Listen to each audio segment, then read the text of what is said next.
Hey guys, how are we doing today on this fine Friday?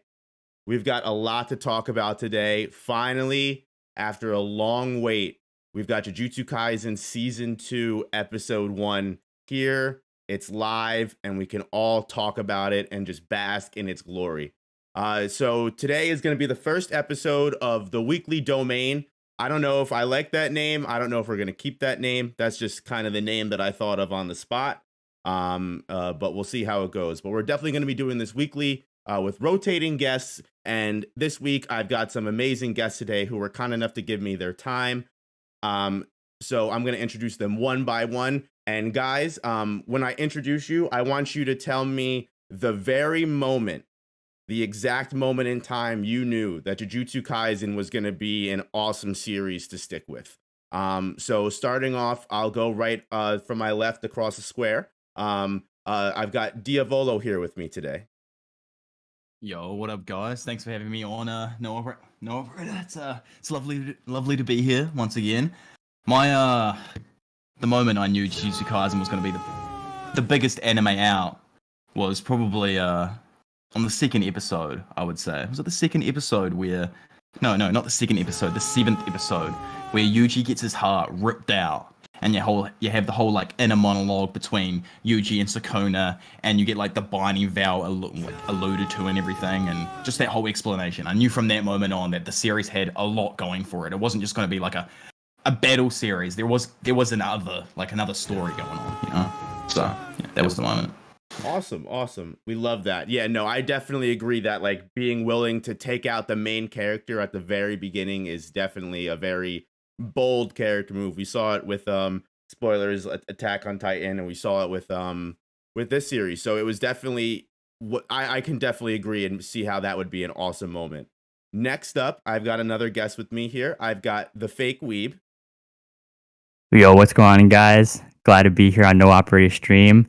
I think I was always hooked with Jujutsu Kaisen ever since the beginning, but if I had to pick a specific moment that really made me think Jujutsu Kaisen was going to be special, it would probably be when Gojo first opened his domain expansion against Jogo in episode 7. Because I was one of the few who, or not, or I don't know about you guys, but like I watched the anime before I read the manga. And seeing that for the first time, I knew, oh no, this series is gonna be special.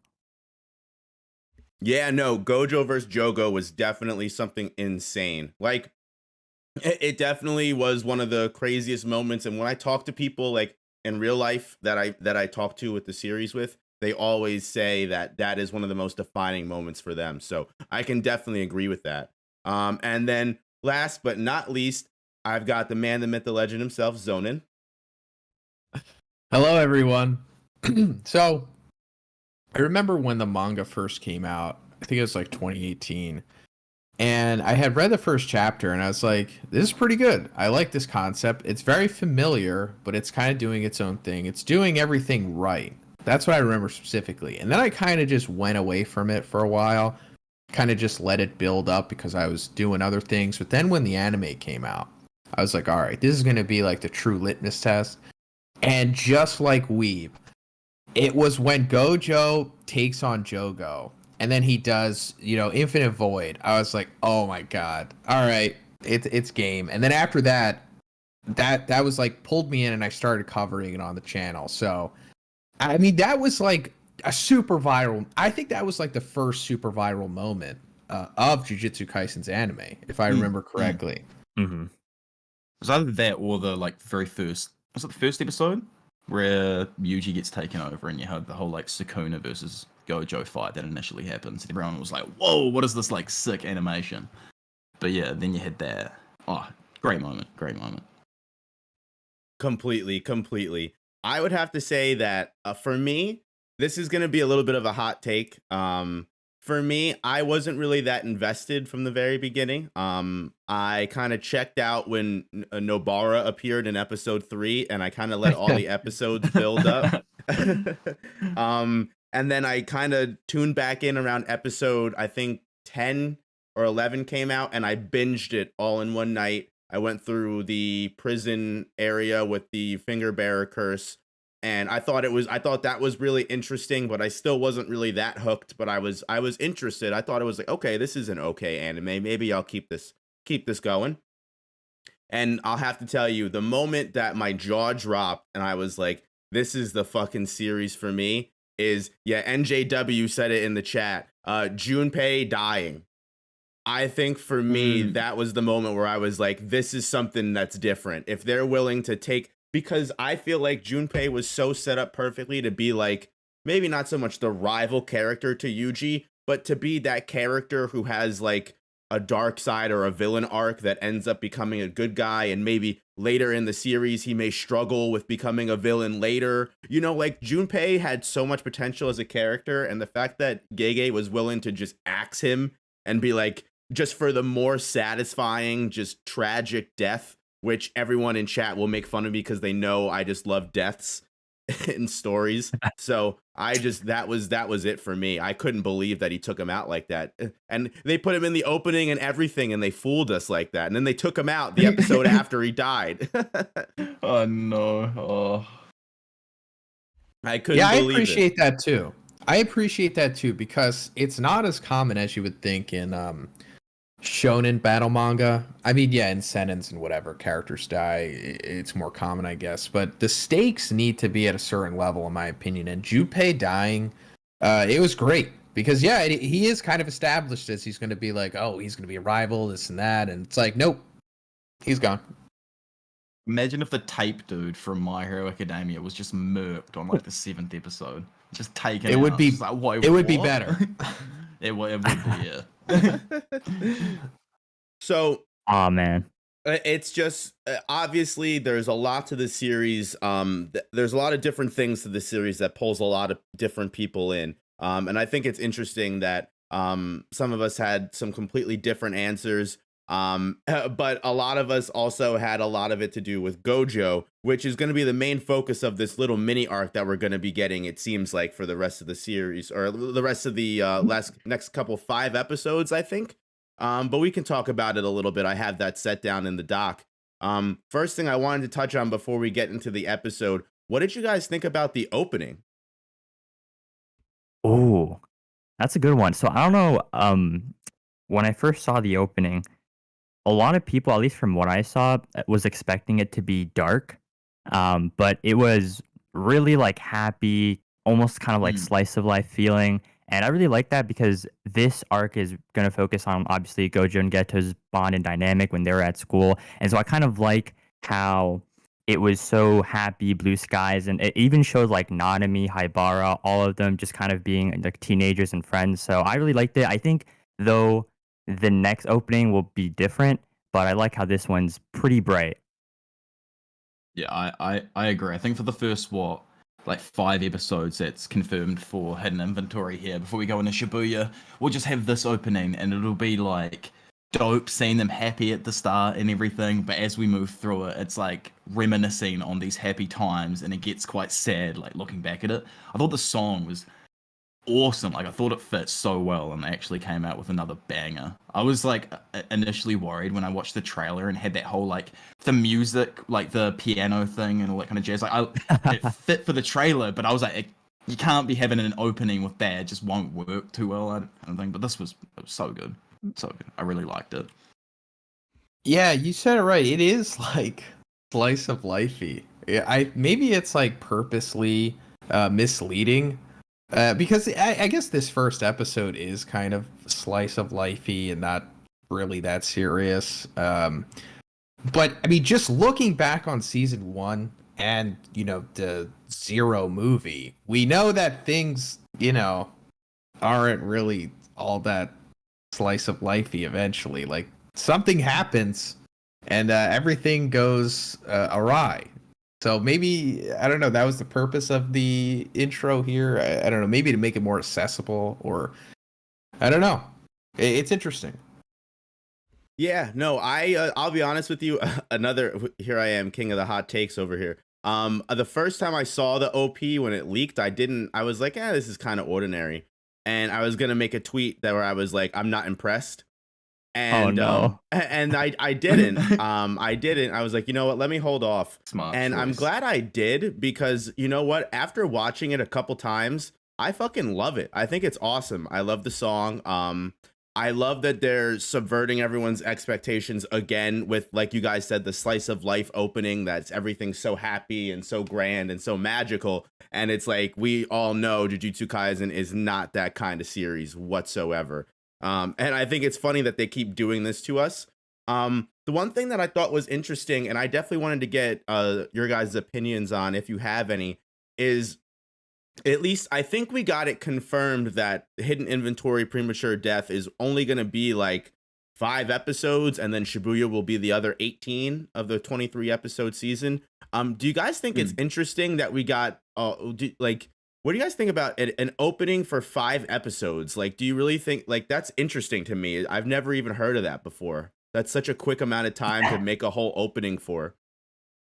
Yeah, no, same. I mean, I don't think any other anime has done that, or has done an opening for like each arc. So like, I mean, I guess Chainsaw Man had an opening every episode, but that's kind of different. Here we're getting Black one Clover opening, kinda 5 did. episodes. Oh, it did. Okay. Yeah, they had like, what do they have? They had like 13 openings or something. You'd probably know more. They had a 13, like and they had a 17. different ending for every episode, which that's just Mappa. Mappa's wild Yeah. like that. They just have you. Some of the, Go ahead. yeah, some of them were low effort though. So I mean, not that they were bad, true. but it wasn't like 5-star ending every time. Yeah, and I think a lot of it, sometimes some of it was like outsourced too. I don't even think it was all Mappa. I might be wrong. Don't criticize me in the comments if I am wrong, but I'm pretty sure it it seems might have been right. outsourced. Probably. But yeah, no, I think it was very interesting that they decided. I guess because you could also consider, I guess, this OP really, when you compare it to like OP2, it's definitely, because it is slice of life, it probably was definitely a lot easier to produce. You know what I mean? Like, it's not as like intricate as like Vivid Vice for the Kyoto Exchange event. You know what I mean? There's not as much going on. They don't spoil the It's not even entire as arc wild in as it. like the trailer, like with all of the big explosions going on. I know that's probably just taken from a lot of like the actual action moments throughout the episode, but still, it's like not even as hectic as like the trailer. It's quite chill. Definitely. Yeah, no, it definitely grew on me. I like the song. The ending. What do you guys think about the ending? Oh man, I think it's just as beautiful as the opening. I only heard it once because I only watched the episode once, and then that's how I watched the ending. But I guess it's the same thing as the opening, right? Slice of life, especially towards the second half.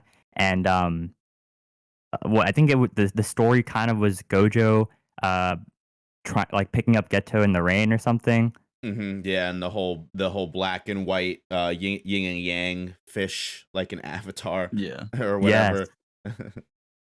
Yeah, they're trying to really make us like. I mean, whatever happens in this arc, it definitely feels like they're trying to set the emotions as big as possible. I full on agree with that. Like, just these songs now, and then knowing what's going to happen in like 3, 4, and 5. It's just, they're going to be sad songs. They're not happy. They're sad songs. Exactly. People don't realize that yet, and I love it. It's I do really... like how. Go ahead. Oh, go ahead. No, you go. No, ahead. I was just gonna say. I was gonna say, like, now that I'm watching on YouTube right now, I do like how they have a lot of, or as a manga reader, I like how there's a lot of foreshadowing and symboling for what's maybe to come. So that's really cool. It's also giving like more depth to the early days of Jujutsu High and these the original big 3. I guess you could say that they were, because we don't really get that much of it in the manga, to be honest. So I guess that's also like the purpose of this episode. I guess most of it is just giving more time of having them together, seeing what their dynamic was like, building more of the camaraderie that they had, because it is kind of shallow in the manga. I mean, at least compared to everything else. And I get it, there's only so much time that we can spend in this flashback, but I appreciate that the anime is doing it, not just through the actual episode, but the intro and the ending. Mm. Yeah, it's interesting you say that, Zhoniin, because I don't know about you, but I've kind of gotten this impression from Gege lately, especially with the quick pace he tends to have in the manga. Um, it's always been interesting to me. Um, I feel like Gege is someone that he goes through his quick pace in the manga specifically with the thought in mind that, okay, I can rush through, not necessarily rush through this, but I can get through this here and they can expand on this in the anime. Has anyone else ever felt that way? Yo, yeah, no, I totally agree. Like Like some of I've the things I guess were in the manga right now, like I have a feeling, okay, I guess it's fine. Maybe Gege thinks it's going to get expanded in the anime, just like hidden inventory. like Zonin, you really hit the nail on the head. Like a character specifically, like even Aaron Brown said it in chat. Like Shoko is very underused, and you don't really see a lot of her as much in this arc as it seems like in the anime we're gonna get. Like in the opening and Mm. even in this episode, it seems like Shoko's a lot. You know, they just I feel like we give Shoko more time to be a character, which it will make more sense, you know, later on down the line in the story, where she possibly can play a little bit of a bigger role. But yeah, no, it's very interesting that it's going to be giving us a lot more time to focus on these characters because, like you guys said, we didn't really get as much as we did in the manga. What did you guys think about how the episode kicked off with Geto's kind of inner monologue? I thought that was really like random and interesting. I wasn't expecting it for sure. I was because that happens like quite a while later on, like quite a bit later on, doesn't it? Like that ain't right now. That's like maybe it's quite a big foreshadowing they wanted to stick in there. I don't know. Like, I thought it was really like cinematically and like just all that kind of stuff. Really good, like really well done. It made it feel like horror-y and everything, especially at the start of the episode. So, ooh, what's going on here? Oh yeah, no, for sure. That the dark and grim tone, it really set like the atmosphere for Geto's character. I think it's because we already saw the movie and it's already established that Geto is a villain. So now going into season 2, they're just kind of like Diavolo said, foreshadowing and hinting for what's to Mm. come in Geto's character. And starting with like the dark dark hallway, even like the people or the streets, the ground, the cursed spirit, like everything was colorless, all in shades of gray. And I think that really conveys Geto's current feeling in that moment. So yeah, really well done. Also, like Diavolo said too, such a cinematic experience, which I think was throughout the entire episode. But yeah, phenomenal. Yeah, I totally agree because we need that. I really do think that it's very necessary, and I think they will expand upon it more in the next couple episodes that we get. Because, as we know, Geto, he turns heel eventually. In season 1, we see it. In episode 0, I mean, in the movie 0, he's the main villain. So we know. I mean, just coming into this arc, it's kind of just like, a lot of the casuals, I would say, probably weren't even aware that he was in Jujutsu High originally because they mention it, but it's kind of just like quickly. They're like, oh yeah, he was in Jujutsu High and like he was, friends with Geto, but you can miss it if you're kind of just casually watching it and you're going from episode to episode on a weekly basis or whatever. So coming into it now, I would say a lot of people are probably surprised. It's like, oh, that's right. They were friends. And it's like, oh, I'm interested to see how this happens. But it's like, now they know. They know for sure. It's like, oh, he's going to become a bad guy. And going back to what I was saying about it kind of being shallow in the manga, the development between these three characters, I also think that Geto's turn was kind of abrupt. I mean, we'll get to it eventually when we do, but I just appreciate that they're going to expand upon it more. As we see in the opening of this episode, he's already kind of distraught by this. He's already kind of like becoming detached from what he has to do and the dynamic of life as a sorcerer. Which is just such a big change from what happens in, like, I will bring it, like, because if they're going to do it now in the anime, we might as well talk about it. Like, it doesn't happen until after a bunch of stuff that happens throughout this arc here, so it's like they're doing it now to show that maybe he was already distraught in the beginning, and like the stuff that happens just compounds it more, and it makes it even worse later on, which actually makes sense, and like with what you said about them actually going into his story more. I can't wait to see it and how much more they go into it, because it's something that I wished like for ages that we got was more with him, with Geto, and seeing the anime and getting more scenes, like the whole mansion getting expanded on blew my mind. I was not expecting that at all. Like that took me for a complete roller coaster. I was like, no way, what is going on here? What are they doing with these random boxes in the hallway? Like, what's going on? Like, it was too good. Yeah, 100%. Like and I completely agree with everything that you guys said. Where starting off with Geto really set the tone for the episode, and as Zhoniin hit on, like we already know that Geto is evil. He becomes evil. We see him in season 1 as an evil character. We see him in the movie as an evil character, and I feel like it even further pushes the juxtaposition of how we see him in later in the episode with his Jujutsu exists to protect non-Jujutsu sorcerers. I saw a lot of people very flabbergasted, to use that word, when they see his kind of philosophy and how different this teenage Geto is from the adult Geto we know later, who is literally any human being that doesn't have Jujutsu is a monkey. And this man is literally using Axe body spray because he walked within 6 feet of another human being. Like it's how does, so I feel like that's one of the most interesting things that they're definitely hitting home on, and I feel like it really helps hidden inventory flow into premature death arc and kind of merge those two arcs together, which is what they're clearly trying to do, and show how one leads to the other. So yeah, I really enjoyed it. I especially with all the other different changes they made to the episode, as Diavolo mentioned, the increasing of how much scene time Utahime and Meimei's little traversal through the cursed spirit mansion got was really great in my opinion, because it really helped, as well as the Geto scene, set the tone of this is a first episode. We've got to take things slow. We've got to go against Gege's fast fucking pace and fucking slow shit down to bring everyone back in. This is still episode 1 of season 2.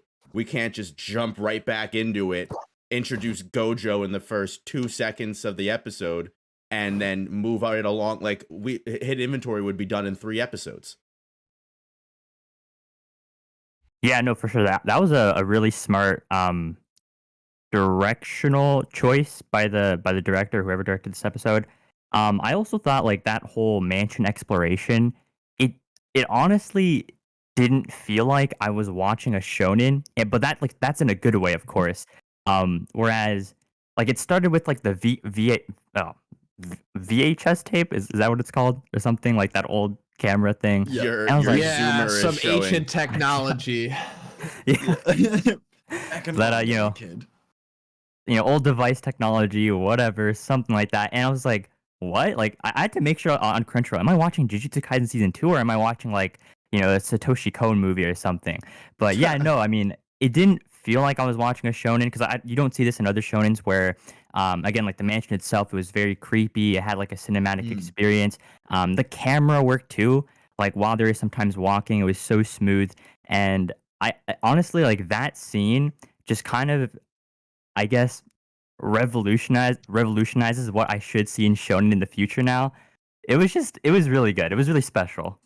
You don't often see like some of the. It was weird. They were using like a lot of real life camera work for that episode, like the zooming angles and like following characters. Like you don't see it often in anime, like used extremely well. But I thought it was used like really, really well here and stuff. Then again, yeah, I don't like watch a lot of shows, specifically when Utahime is like walking down the hallway, and then the perspective cuts to like where the doorknob is, and then you see her hand grab it. It's like a very specific moment. I don't I expect you guys to remember, but if anyone in the chat remembers what I'm talking about, it's very interesting, and I like how they do it. It's different from how Weeb was saying.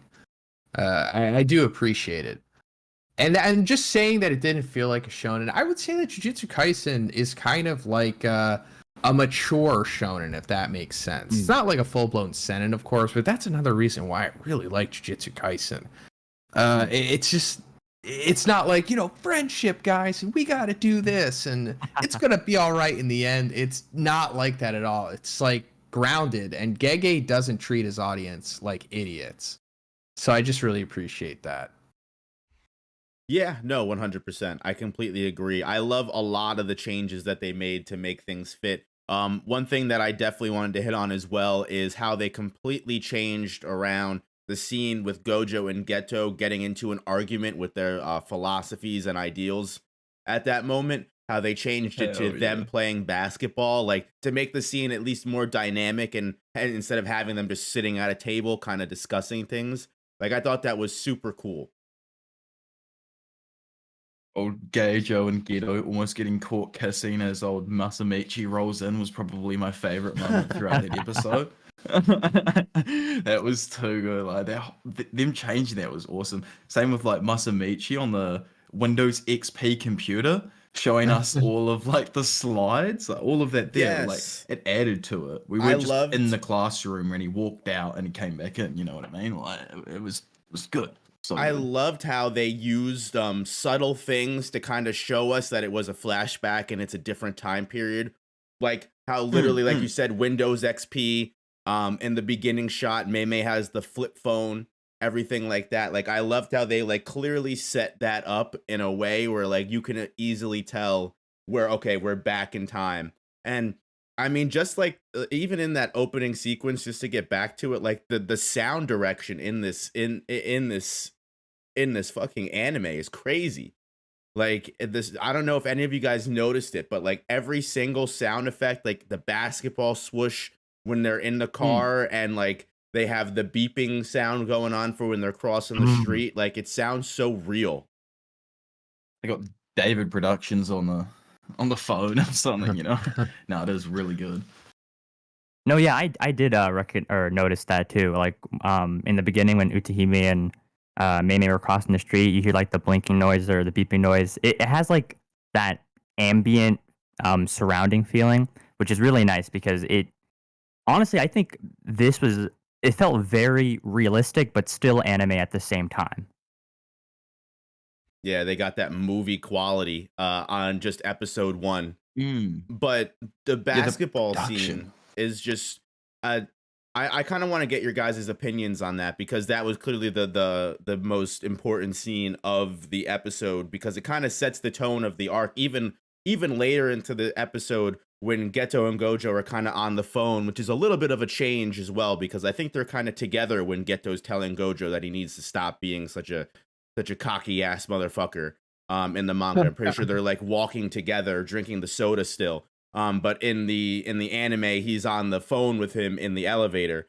And Geto's like, you have to stop, being so cocky. You have to be more polite and everything like that. Like, it's interesting how in this stage of life, like Gojo is kind of an asshole, right? Like he's kind of just an arrogant prick. And Geto's the one that's like, dude, you really need to check yourself. I didn't even notice that the first time when I was like watching through it, that Geto's super stiff throughout it, and Gojo's just rewatching it now. He's super fluid. He's just like having the time of his life. He does not care at all. Yeah, you see the scene of him walking with the soda, that lanky ass motherfucker. Yeah. yeah. Something else I want to point out about that is maybe it's because Gojo's also in a dream, that it's kind of like it's his perspective. It's a little bit trippy, like it's, I don't know, maybe there is some aspect of that to it that the production teams, thought of, but I don't know. I like that idea. I like that as a perspective of why like the art direction's kind of a little bit different and things are a little bit wonky. Like that is really cool.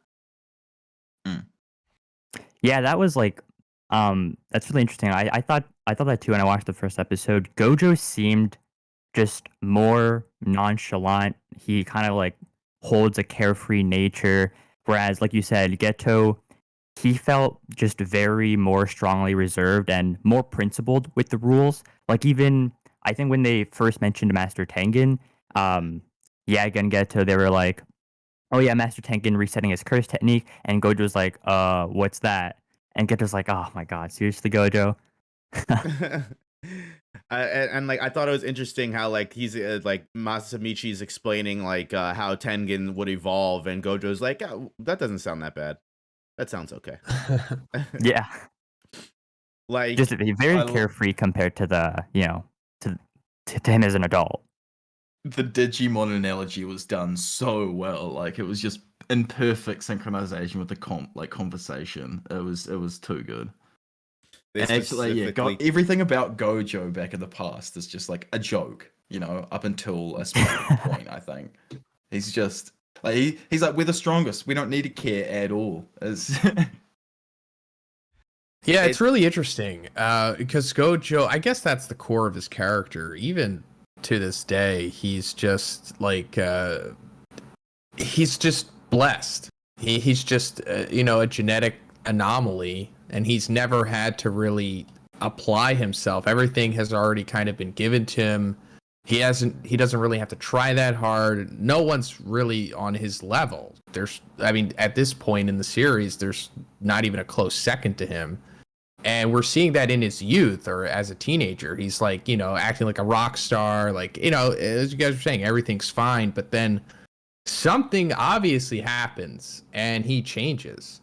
I mean, not completely, but he changes to the point of where he does have responsibility and he feels that he must, nurture the next generation, and he cares about others. I mean, he does now, but it's very different. I mean, granted, he has aged. He's 28 in the manga, but it's just super interesting that he just is this way. Like, I like the way that it plays out because we're more interested to see, like, okay, what happens? What causes Geto to turn, and what causes Gojo to become more mature? Yeah. Yeah, no, and I think it's interesting that you said that too, because now that I'm thinking about it, it is funny that one of the things that Geto specifically harps Gojo on is the fact that he scares his juniors. And Gojo's like, screw them. He's like, I don't care about the people that are younger than me. So it is interesting that that is also something that's completely different, is Gojo does have such a fixation on those that come after him and making sure that the generation that comes after him is much more prepared for the world than he ever was. So that, and it's like this, that's why I really think it was the cornerstone of the episode, and the thing that they really focused on the most is this, because even Geto has such a change as well. Like Geto, how does Geto go from like Diavolo said, this very stiff, very authoritative, like following what he knows, following the way that the world works. This is the way the world is, and we have to uphold these traditions. There's nothing we can do about it. This is just how the world is, and we have to deal with it. Whereas it's interesting how he takes these absolutist ideals and completely turns them on his head, because we know he's just as impressionable and just as dominant in his beliefs as he is in the future. It's just completely flipped on his head. Whereas Gojo, we know he's still, as we mentioned, still very rebellious and still very against authority, but somehow he ends up turning that into a beneficial thing for society. Super interesting. How like they both kind of keep their core character, but they just completely swap ideals in the way that, in the direction that they walk. Yeah, because one of the main things that Geto is saying in that sequence with the basketball is like, sorcerers are meant to protect non-sorcerers because they're weak and whatever. So yeah, it just, there's a complete 180 that happens. And like you said, along with Gojo, now curating the future generations as opposed to before not giving a damn. Definitely. And honestly, like when it comes to Gojo being cocky, I mean, it's completely understandable when you think about it, because one thing that I also noticed right before the episode ended is that the Q user literally goes, oh, like Gojo, like I know you, you're famous. And think about it, he's literally a sophomore in high school, and he's already got this like pro curse user, full adult, like being like, oh, wow, I know who you are. Like, it makes absolute sense. Like, Gojo's clearly just been babied and clearly has been brought up to just be the strongest since the very beginning. It was weird. The Q dude. I wonder if they'll give him a name or not. Like, I think they Q did. I think guy, they called just- him Bayer or something. I think they Oh, think they gave him Bayer, Bayer or something. Yeah. I couldn't remember if they'd said it or not. Yeah, so I just didn't want to, like, yeah, Bayer. He actually he seemed really nice from what you see of him. Like, he seemed like a nice dude. Like, he was joking around a little bit and stuff, but. I don't know. I really liked his character. I know he's only there for a scene, but I liked his design and everything. Like, he looked really, really cool in the anime. I just remember him in the manga for a moment, obviously, but like they look like Stern Ritter. They literally look like they're right out of the Bleach season that's about to start tomorrow. Like, it's funny. Yeah, I love them. I love them. I like their org and everything. Wish we got some more Q soldiers. Yeah, Which man. you guys like? Vibing with the Q kind of sus, brother. Yeah, What were you gonna say, Fake Weeb?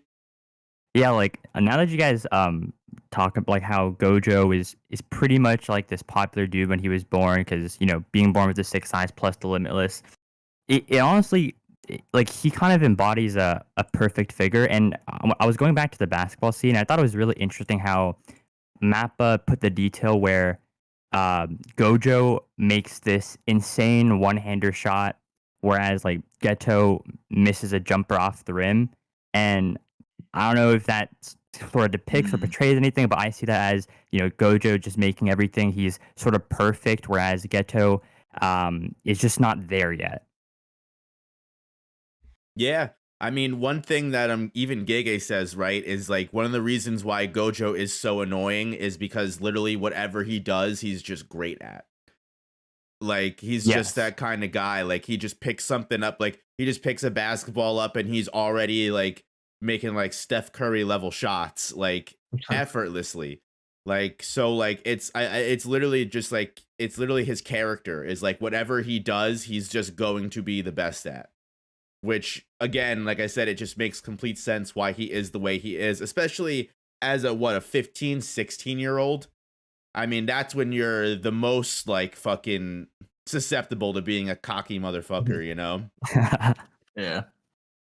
It's just How really old are they interesting. in this? I think they're both sophomores. They're both second years in the school, so I think they're both 16, if I had to guess. Yeah. Because that's like because this is in the past. 2006, I think. Yeah. Yeah. So he 2006. should be 16.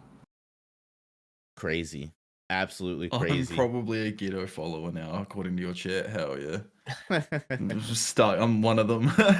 I pray, dude, every week for Geto. They're like really tall too. Like after the basketball scene, when they walk kind of into the outside catwalk, like their heads almost reach the roof. I don't know if it was confirmed, like what their heights were, but like they're definitely maybe over 6'3", 6'4". Yeah, I think Gojo's 6'3", 6'3", okay. which in Japan is like 7 foot. Oh shit. Oh yeah, definitely. It's funny because Masamichi's also just like massive as well. They're all massive. It's hilarious. Just giants.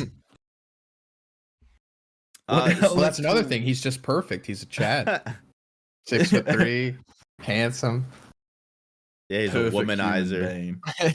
I think even fucking Maymay's weird ass was like, "Oh, I would really like if you would comfort me, Gojo," and he just like completely like brushes it off, like he doesn't even acknowledge that. I'd be like, "Wait, what?" Because his real interest is in someone else. Oh, That's not even a spoiler. No, yeah, no, I mean he's got it. Like a tall stature, pale skin, unruly white hair, vibrant blue eyes. I mean, what can you say? Let's see here. Not much, I don't want to say much. So, Wait, Yeaga's taller than Gojo? Someone said in chat. Damn, I didn't realize. Oh, really? What did they say? Oh, Yaga's 6'4". Holy, he's massive. Wait, there's no way. What? Damn. Thank you, Dora. I believe it. That's huge. No, I believe it. He probably went to the fandom page and got the Yeah. the heights or something. The one thing I'm glad they kept, if anything, is literally the way that Yaga tells them the mission, and he's just like having that, like, it's so 10 times more epic than it needs to be of him like pointing at them. He's like, you guys are gonna do this mission, and it's so like comic, like anime aesthetic, like where he's like, it's just, I was like, I'm glad that they kept that. That was so funny.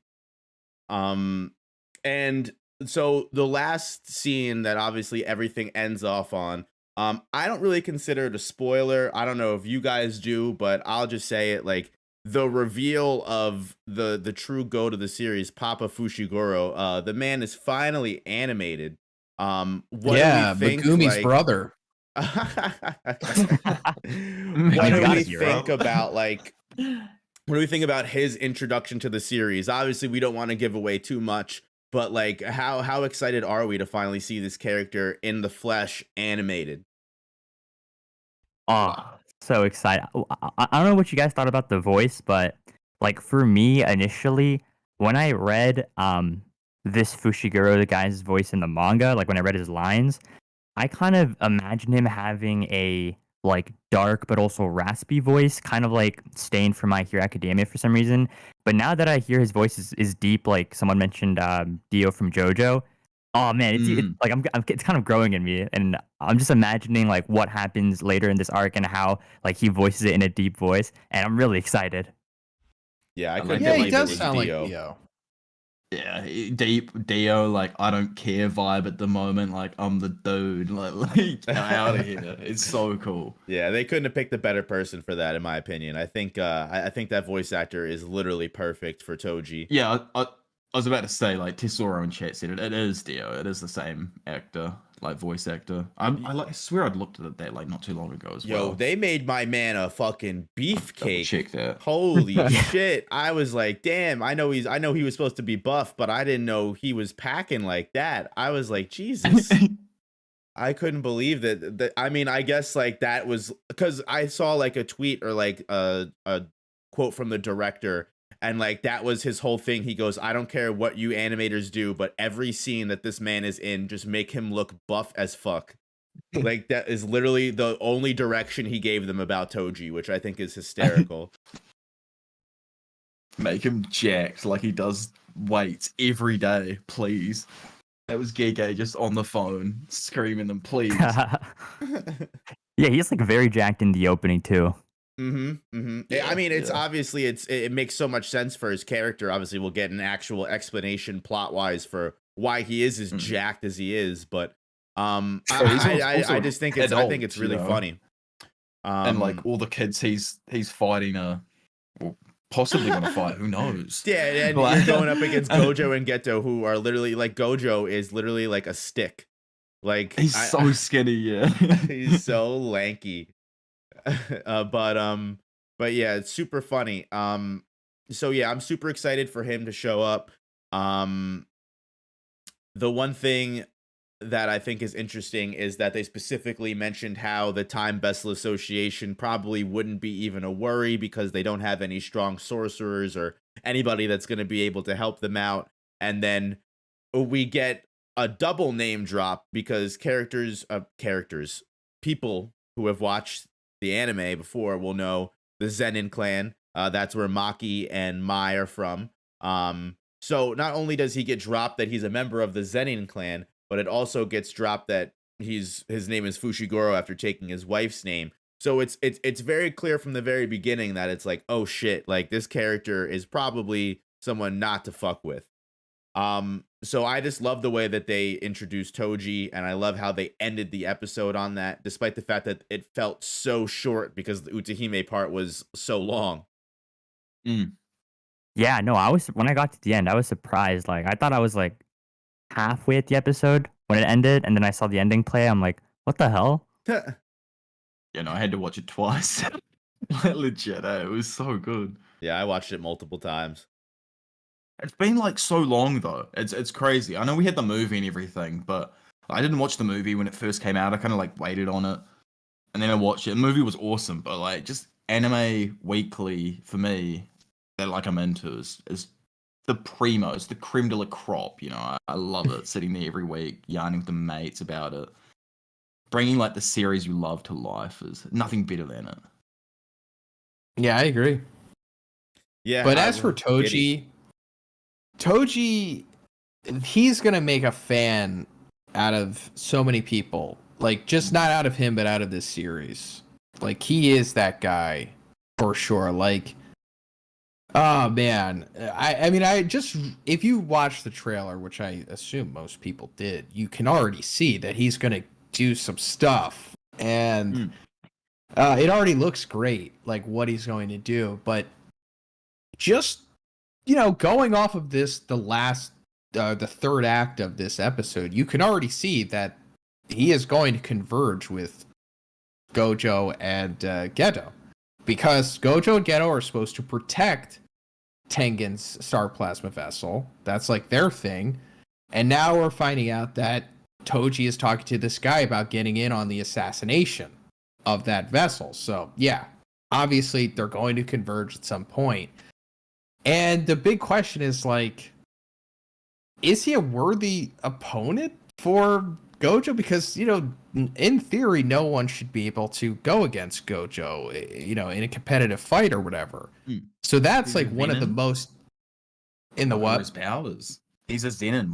What curse exactly could he possibly have? Does he have the 10 shadows like Megumi does? It's like, maybe I don't know, we'll see, but it's just, he's already being established as like a really cool guy. Like, just these, from the intro, the ending, and just these last couple seconds that we get with him at the end of the episode, it's like, all right, this guy might be worthy. But it's like, also, we just don't know. We don't know enough, but I could just say that, like, he is going to, his episodes will be viral for sure. His moments will be viral. Yeah. Oh yeah, any character that can stand up against Gojo, or is just willing to stand up against Gojo, we already have to know is just an absolute menace. So definitely super excited to see what happens in these next 5 episodes. That's one thing that I kind of wanted to close this kind of episode discussion out with is, do you guys think 5 episodes for Hidden Inventory, 18 episodes for Shibuya, obviously without doing any major spoilers, do you guys think it's possible? Because I think we're also getting a recap episode in between. Yeah, we'll get that like middle episode that just they might have their actors on, talk about like specific moments that they did kind of with the last season, I'd imagine.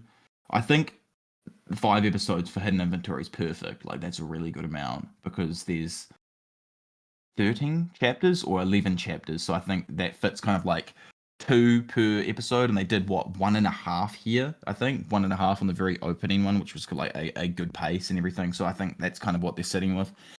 18 for Shibuya, which is like 55 chapters in total, is like, I don't know. We'll have to see what they do with that. I don't know if they're taking stuff out, possibly. There's so much that goes on in Shibuya, so it's very, in my mind, I'm like, how do you even stick that inside 18 episodes? It's like 70 episodes to me, but it's they'll probably be able to do it really well, especially with what we've seen from them so far.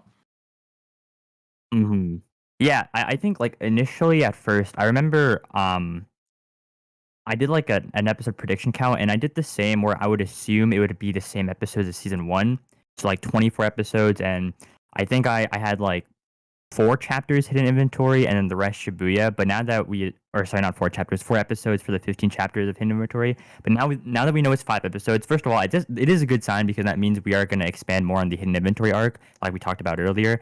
But for Shibuya, I think 18 episodes is definitely doable.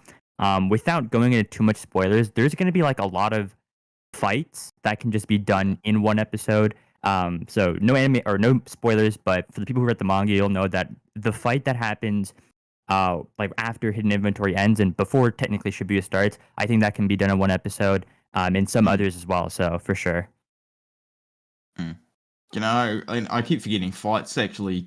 They're so quick when they happen in an episode, but when they happen in a manga, they're so much longer for some reason. You know what I mean? Because they take up so much more pages. So you often have like maybe 2 to 3 chapters where they're just fighting, but in an episode that could be literally like 5 minutes of the episodes or something. You know, if they put it together Yeah. and they're just going hard. So it's Exactly. all depending.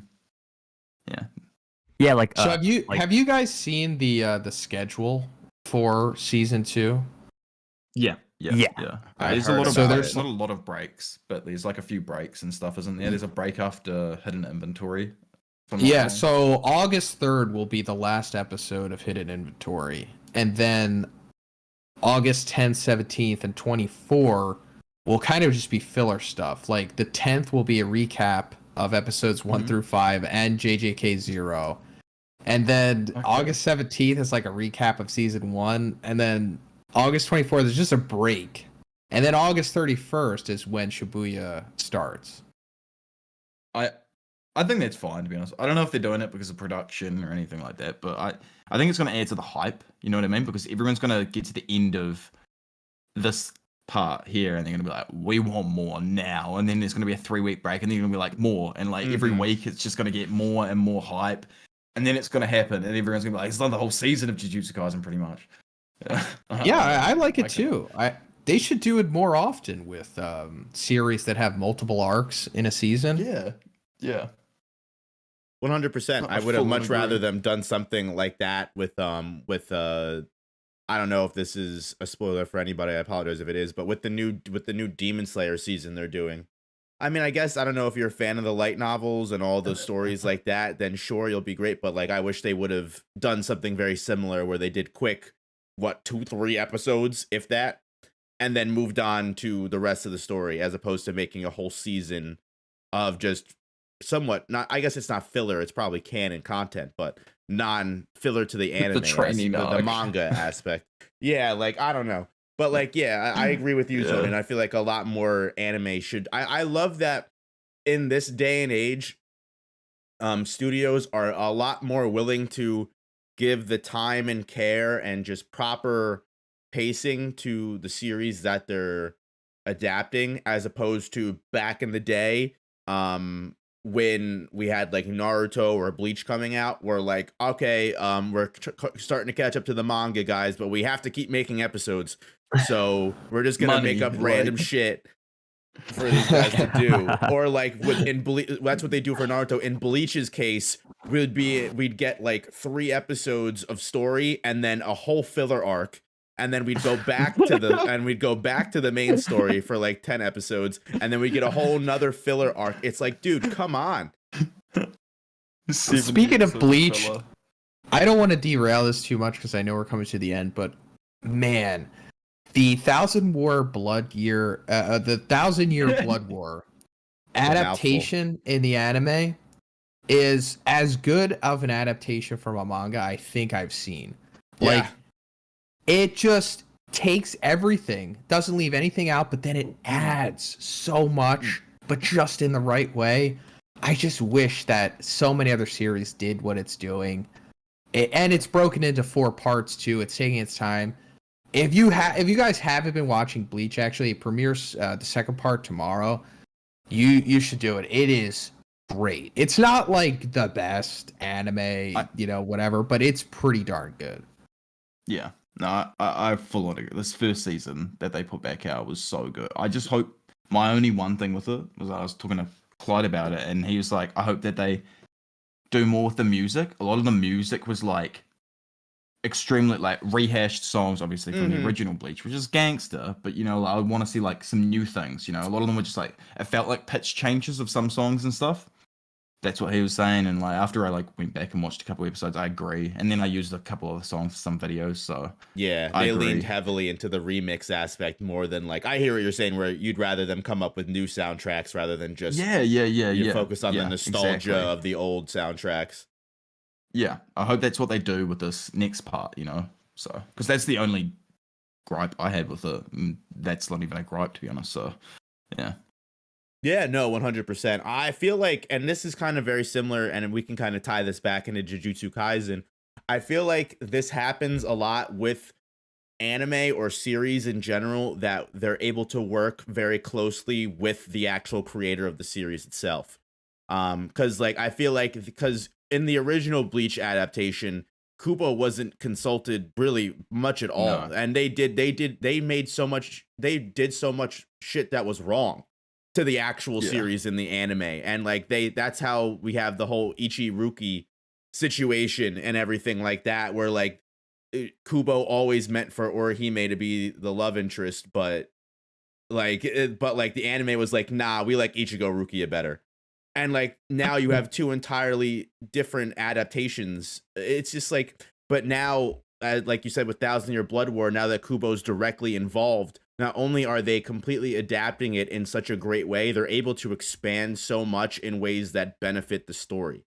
And I feel like Jujutsu Kaisen is a very similar kind of series where Gege clearly has a lot of influence on the way that things get adapted, and the way that things are done. And I also feel like, I mean, this take would have held a lot more weight if this wasn't like a couple days ago when they released that fucking trash Jujutsu Kaisen trailer for that video game. But I was gonna say, they had that Jujutsu Kaisen mobile game that they've delayed like fucking 4 times. And I was under the impression that was because Gege was like someone who had direct influence on the game and was someone that was like, no, I don't like this. Take more time. And like I was like, you know what, that makes sense because of the anime, but now that take doesn't really hold as much weight because whatever fucking Jujutsu Curse Clash or whatever that looks that I'm gonna play it. I'll play it, but I don't. That's my thoughts on it. I'm gonna play it maybe for a day or two. Yeah. But It ain't no JoJo's fighting game, if you know. No, not at all. No. I'm a stern believer in every single anime series. If they're gonna make a fighting game, should do the Arc System Works Dragon Ball Fighter Z approach of the 2D, 3D. 100%. Oh my god, it's so much better. Like Guilty Gear style fighting games are so much better, and they go and you could do, especially when it's an anime adaptation, you can just do so much more than making it an arena fighter. I don't know. That's just me. Yeah, I wish. I do appreciate that aesthetic as well. The Guilty Gear. I always wondered, like, why don't they just, dive deeper into that and keep refining that and making it better? The fighting games are a lot more technical, in my opinion, when in that aspect. Arena fighters are cool. They're great for the characters to see in 3D. They're super, like, I can see how that's cool. For like, once I don't mean any disrespect when I say this, but for the layman, like for the average person, the average casual fan, I can understand how that's a cool thing to get into. You play a little bit with your friends every once in a while, and then you never touch the game again. But for people that want an actual fighting game, like I feel like that aspect is 10 times better. Like the game, you can just make the game much more technical. It's much more long lasting. Like people are still fucking playing Dragon Ball Fighter Z as we speak today. Like Tekken, bro. Tekken still has massive tournaments all the time and shit. Exactly. Yeah. Like even if you do like a 3D game like that, like Tekken, like that's more technical. That's more long lasting and technical than whatever. Like what thing about that? The My Hero Academia game that came out. Like who played that? I played it one day, Mm-hmm. and it's pretty much what Jujutsu Kaisen. What is it? Cursed, whatever. That's what it is. It's just one justice. It looks like it essentially, just with It's made by the same Jujutsu people. Kaisen skin. Yeah. Yeah, it just looks like a reskin. That's what I thought when I first saw it. I was like, oh no, it's a reskin. Because they do that with like a lot of animes though. But like the band, like the phone, mobile, like the Dragon Ball Z game that's out there. There's like a Naruto one, and every single like Hana one, I'm pretty sure as well. The band Konami on the mobile, going hard, making billions probably. Like I don't think there's been a single good Bleach game ever, and at least that English people got, like, or like America or anyone outside of Japan. Like I think there's good Japan Bleach games, but we never got anything good. The Naruto games used to be really good. Like Ultimate Ninja, I was talking about that. That was a great game. Hell yeah! Ultimate Ninja 3, fucking customizing your characters. You can put whatever jutsu you want on fucking like Naruto. You got Naruto with like a Chidori and like it is crazy, dude. That was like the best game in the world. That's what they should focus on. I was gonna say, hearing all this just surprises me because I mean, my name's TheFakeWeeb, so it stands true to what I'm about to say. I've never really played like arena fighter games or any of that like nature. So when I first saw like that Jujutsu Kaisen video game trailer, like the first thing that just popped in my mind, I was like, "Oh, this is sick." And then I saw the reply, and people were saying like the combat's ass or something. I'm like, "Oh, damn."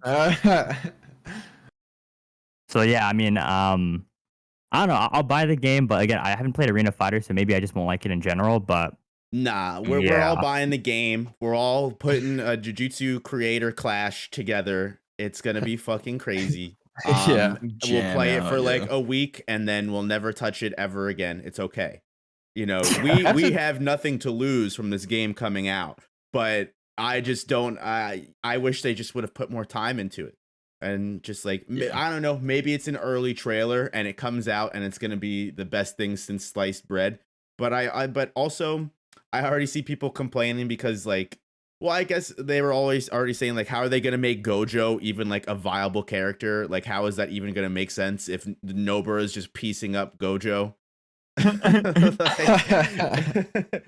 And like I saw people saying like it actually was a really cool idea. Like in the beginning of the fight, like his character intro is him turning Limitless off. I was like, okay, that's cool. Like that's one cool way to make him like a viable character in the game. Yeah, they kind of had to do that. They have every character who can go like to max ability, but they're scaled. So even you've got Krillin who can fight Super Saiyan 3 Goku or something. But it's like, yeah, I don't mind that. I think that's like funny at the same time. That's why I like Fighter Z. I appreciate it just for the realistic sake of it, turning it off. Like they did that in the One Punch Man game. Like Saitama, if he ever lost or something, it's like he wakes up from a dream. That's funny. Oh yeah, that's good. Because they note down. That's actually. Is there like a release date on that thing or? I think so. Oh yeah, probably next year.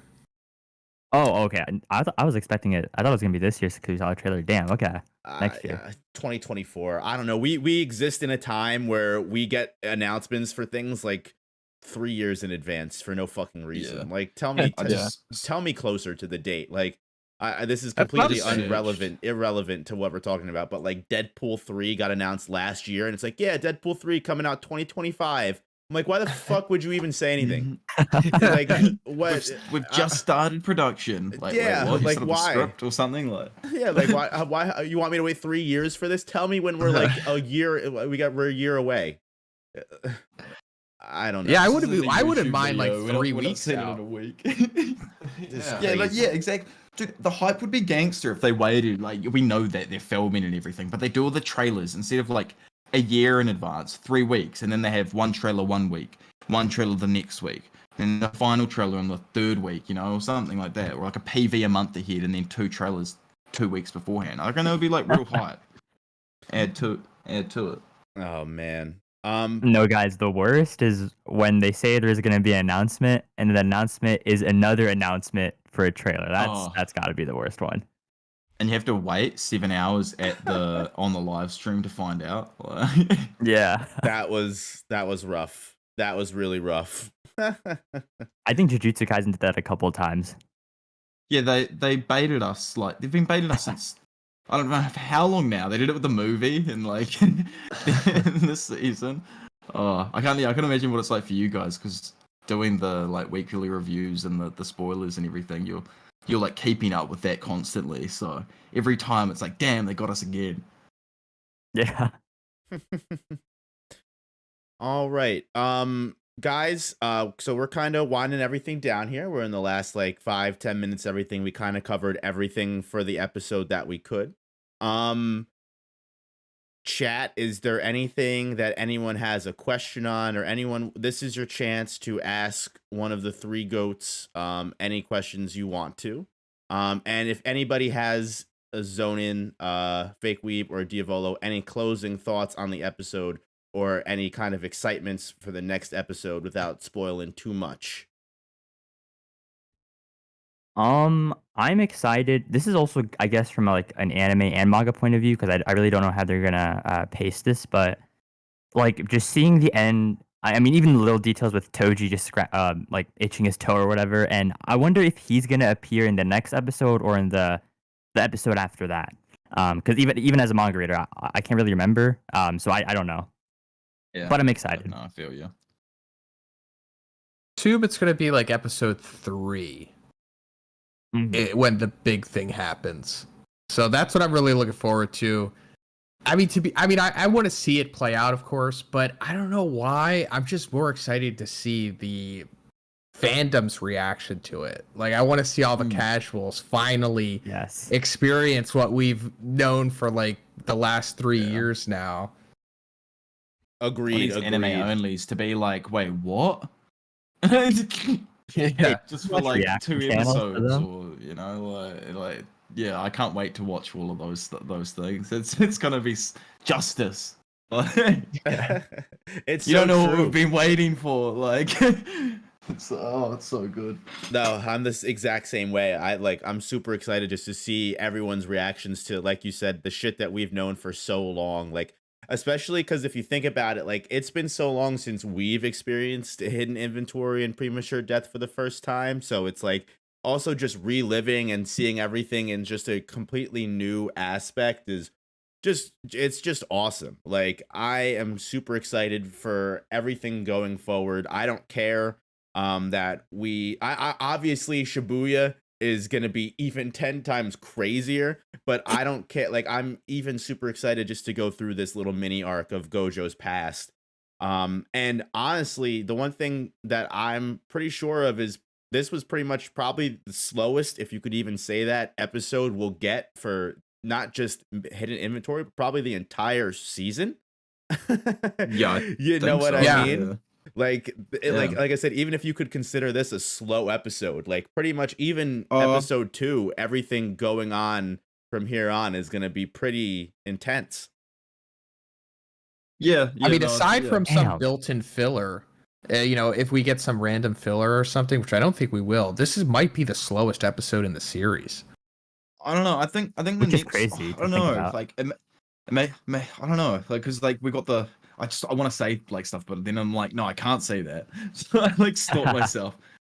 But I feel like the second episode could be like much the same, like very like slice of life, very chill up until like even the end of the episode, like just ends on a real chill end episode. Everyone's like, oh yeah, and then I don't know, like maybe they have. I don't know. It's so I'm so bad with like picking out pacing and stuff. Half the time it's like I'm like, yeah, it's gonna be 2 chapters an episode. It's like 4 in one episode, and then the next one's like 2 chapters for that episode. It's like I can never tell.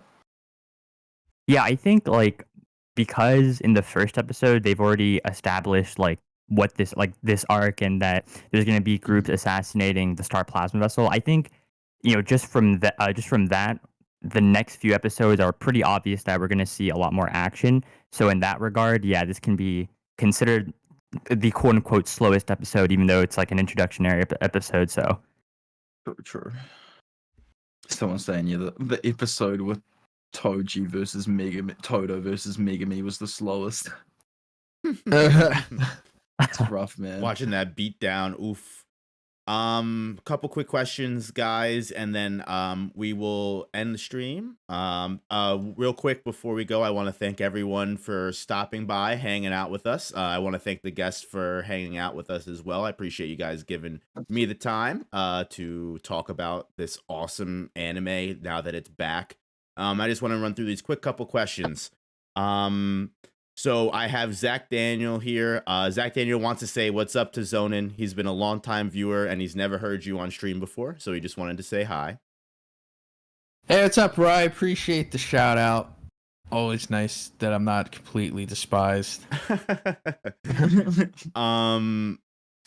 Yeah, man, your comment section is a little rough. Sometimes it just be like that once you get I to feel you. So a certain level. Yep, I feel that. I don't want to bring it up or anything, but I thought the people being mad about the 200 meters, bro. What that is such a small tiny thing to be mad about, but man, sorry, you have it rough, man. I'm so sorry. I was dude, fine. There's no way. They were like, why did you call him out on that? Like, wait, what? I'm not going to cut him off halfway through his freaking sentence. Like, calm down. Well, I mean, also, it goes back to, I'm American.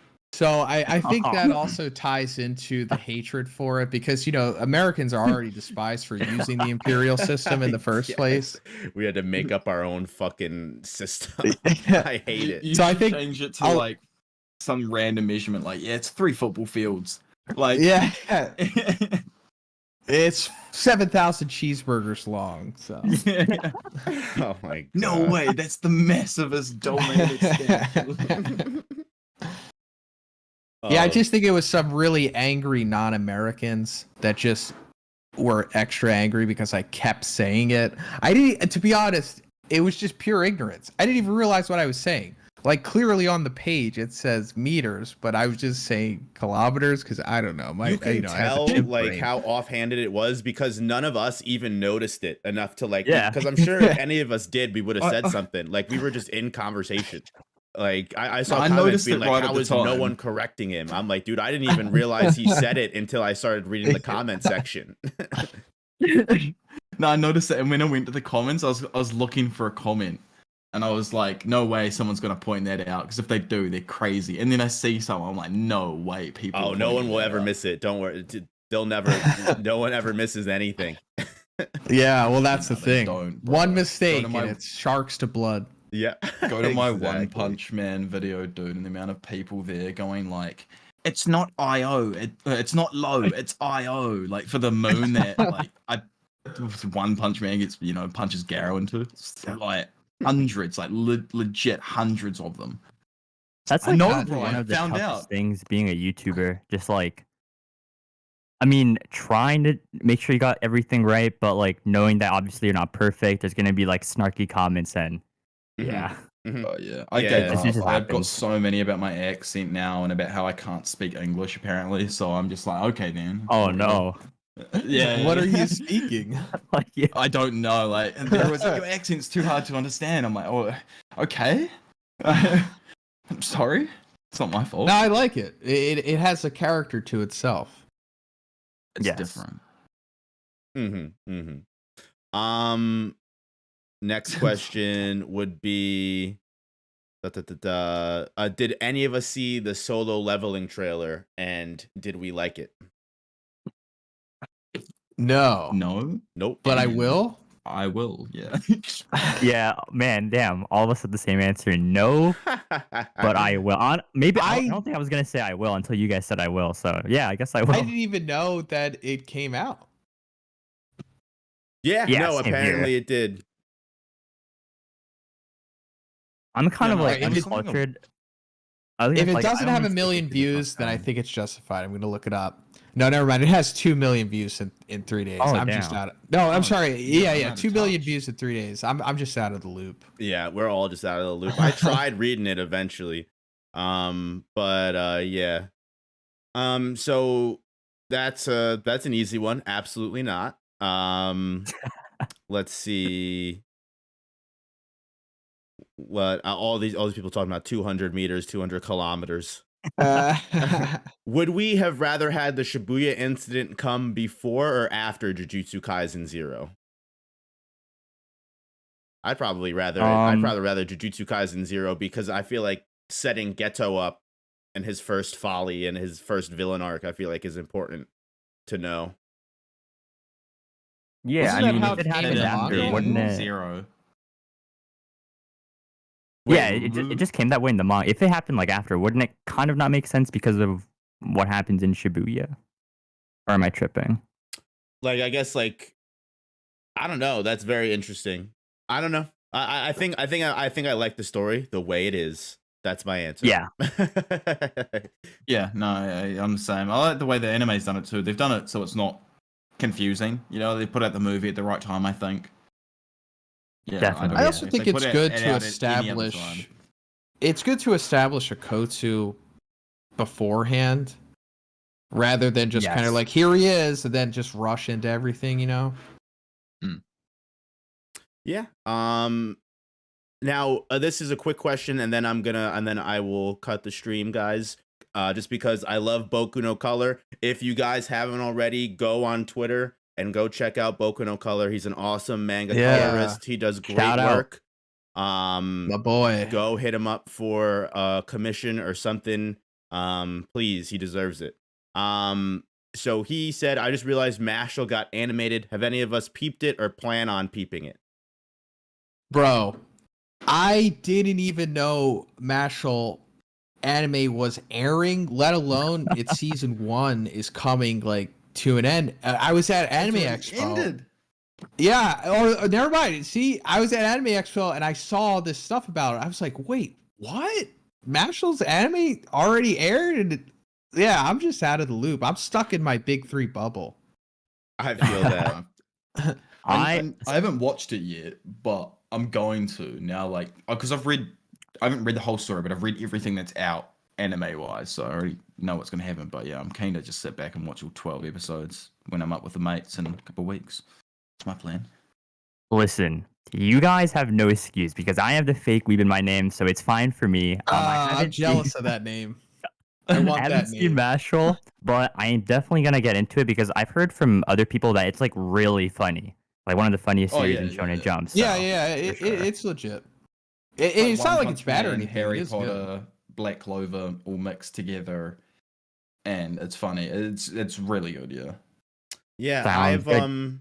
I've tried to like because I know the manga's been around for a long time. I've like tried to flip through some chapters. I don't know if any of you guys do this, but if I'm like trying to check out a series, I don't want to like spoil myself, but I'll click through some of the chapters, like 20 or 30 chapters through just to see what's going on. And like every single chapter I go to on Mashal, it's just straight hands. I swear to God, Oh, every shit. single chapter I've opened, there's someone fighting or like about to be fighting, and I was like, okay. I was like, this seems pretty crazy, and I know it's funny too. So maybe I'll watch it. Maybe I'll watch it. We'll have to see. I'm kind of like Zhoniin, where like I kind of like stick to what I make content on, just because if I find myself liking another series, I'll want to make content on that, and that will throw off my entire fucking calendar. So I try not to venture out too far into the deep here. I mean, I just do it because of my limited brain capacity. I mean, as we Same. know, I can't distinguish between kilometers and meters. So Oh my me God. juggling 5 series is like way more than my capacity for my brain. So yeah, True, I true. We're can't coming together branch now. out too much. Putting the line here. I figured it out. There we go. Yeah, Oh, no. I think Go ahead. I think Marshall's like, or Marshall, however you say it, it's a gangster read. Like, I want to go back and read the whole thing now because I think it ended. Like, the manga's fully come to an end as of like 2 or 3 weeks ago as well. Like, it ended. I'm pretty much Oh, wait. in Oh, wow. combination. Yeah, with yeah. the anime. So like, it's something I want to talk about. Want to cover everything before the next season comes out because it's The really manga good. is in its final. I don't know if it's ended, but it's definitely Yeah, no, ending soon. fully ended now. Oh, Fully okay. done. Did Wow, it why get couldn't I cut, heard or about was this? that planned? Was that like that was his No. planned ending? Yeah. Okay, I just yeah. wanted to make sure. I wasn't sure if it got cut early or something like that. You never know. No, I haven't honestly, read at this it, point. but I've seen people saying like good ending. You know, they're happy with the story, they've finished it, and Oh, cool. so I'm like, okay, it's ended then. That's like the confirmation I needed to like also. I like little stories like that. I like when in mangaka is like, nope, this is what I wanted to do. I accomplished everything. This is it. Rather than being, all right, I'm gonna make fucking like DLC content level stories for my series that should have ended fucking 100 chapters ago. 400 chapters ago. Yeah. All right, guys, awesome. So again, thank you all so much for hanging out with us. I sincerely appreciate every single one of you guys for stopping by and hanging out. Especially my 3 guests, Diavolo, TheFakeWeeb, and Zhoniin. You guys are all awesome people, and I appreciate you very much. I'm gonna go up and down the line, and I will let you guys say anything you want to say. If you guys have a video that just came out or is about to come out that you want to tell people about, this is the perfect time. So Diavolo, I'll let you go first. Yo, thank you for having me on again, dude. And I got a video coming out tomorrow, but like, because I don't have a video right now, just go and refresh yourself with my Jujutsu Kaisen content. Push it out there, boys. Do your thing. But, thank you for having me on again, dude. It was awesome. Awesome. Hell yeah, hell yeah. Thanks for being here. Yeah, Fake guys. Weeb, go ahead. Obviously appreciate No Op for inviting me here. It was really fun. Subscribe to No Operator. I'm sick. I don't really know if I'm gonna have any videos out right now. So yeah, that's all I can say. Subscribe to No Operator, Zhoniin, and Diavolo. No, that you're stealing my Yo, shit. no, cut Nah, the subscribe to stream Fake right Weeb. now. Do it. Cut the stream. Just do it with AI. Just make AI reviews. Oh my god. Oh, yo, that is the new wave, huh? I'll Why you look just into it. type the script and then just have a voice say it. No, just have No. Chat GPT write the script for you. Go full Oh yeah, or on. that. Full on. Look. Yeah, I've write done me a it with, script. like an outro because I couldn't like figure out what I wanted to do. So I was like, I want to do an outro with I had like the idea and I put it in. And I was like, that's not too bad, and just restructured the whole thing and used it. It was perfect. Came together perfectly. Chucked in my little catchphrase, and you wouldn't have a clue. You won't even know what video it's on. So I won't It's tell the you. future. Future, bro. Yeah. But as for It's my actually outro, don't subscribe to me. Oh, Don't no. watch my videos. If you That want wasn't cool. Jujutsu Kaisen content, obviously we have No Operator and the Fake Weeb. And then if you want long form evergreen stuff, go to Diavolo. Don't go to me. All right, guys. But yeah, of course. Thank you for having me. I'll always come on whenever you need me. I'm always game to talk about this stuff. I mean, you know, as long as it's within my parameter of series, I'll definitely talk about it. Awesome.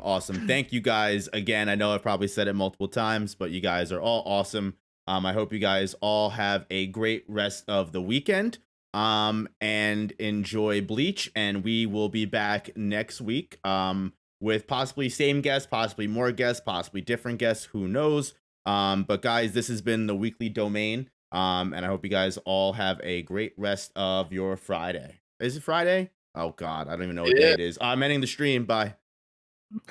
Peace. Oh.